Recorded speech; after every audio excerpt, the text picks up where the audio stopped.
जितनी भी religious body हैं जम्मू के अंदर, चाहे वो क्लब है या फिर चैम्बर ऑफ कॉमर्स है, इनके इलेक्शन जो हैं वो प्रशासन की देखरेख में हो, इसकी आवाज़ अब उठ रही है। और इस पर बात करने के लिए हमारे साथ राकेश जी। सर, जिस प्रकार से आपने एक आवाज़ उठाई है, क्या आवाज़ है? देखिए, जिस किस्म से धांधलियां रिपोर्ट हो रही हैं इलेक्शंस की संस्थाओं में, लेटेस्ट आपने पिछले हफ्ते भी देखा स्वर्णकार संघ का एक मसला बना हुआ था, वो अभी भी डिस्प्यूटेड है, डीसी ऑफिस में गया है। तो मैंने ये डिमांड की है माननीय एलजी सिन्हा साहब को, जो जो हमेशा ट्रांसपेरेंसी में बिलीव करते हैं, कि किसी भी रजिस्टर्ड बॉडी का इलेक्शन होता है that should be held under the overall supervision of DC concerned, ताकि धांधली ना हो सके। और आज मैंने प्रेस रोड में पूरा एक सबूत के साथ उसको पेश किया है।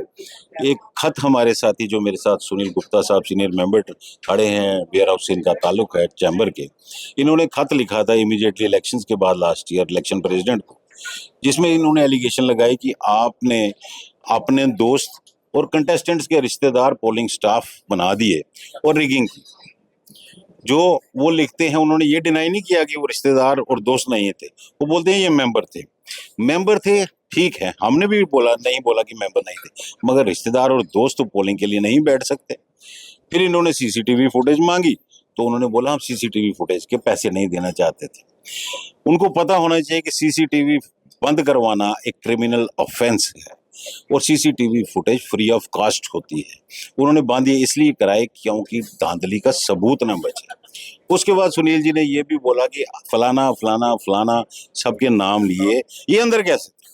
और मैं ये आपके माध्यम से बता दूं कि 2020 में जो केस हुआ चैम्बर के खिलाफ, श्री वाई शर्मा और पृथ्वीराज गुप्ता जी ने किया, सपोर्टेड बाय अरुण गुप्ता, और मेरे 4 साथी जो मेरी टीम में उस वक्त थे, उनमें से वो 5 थे और 4 ने स्विच कर ली साइड्स और कोर्ट में विपक्ष के साथ मिल गए।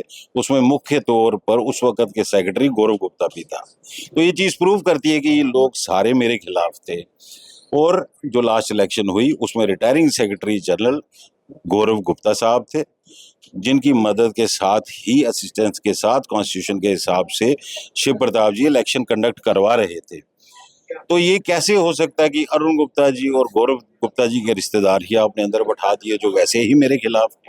तो ये सारी चीजें मैंने लिखित रूप में रखी हैं और मुझे पूरी उम्मीद है कि माननीय एलजी सिन्हा साहब रजिस्ट्रार ऑफ सोसाइटीज को हिदायत देंगे कि चैम्बर को इस पर नोटिस दिया जाए कि अपना पोजीशन क्लियर करें।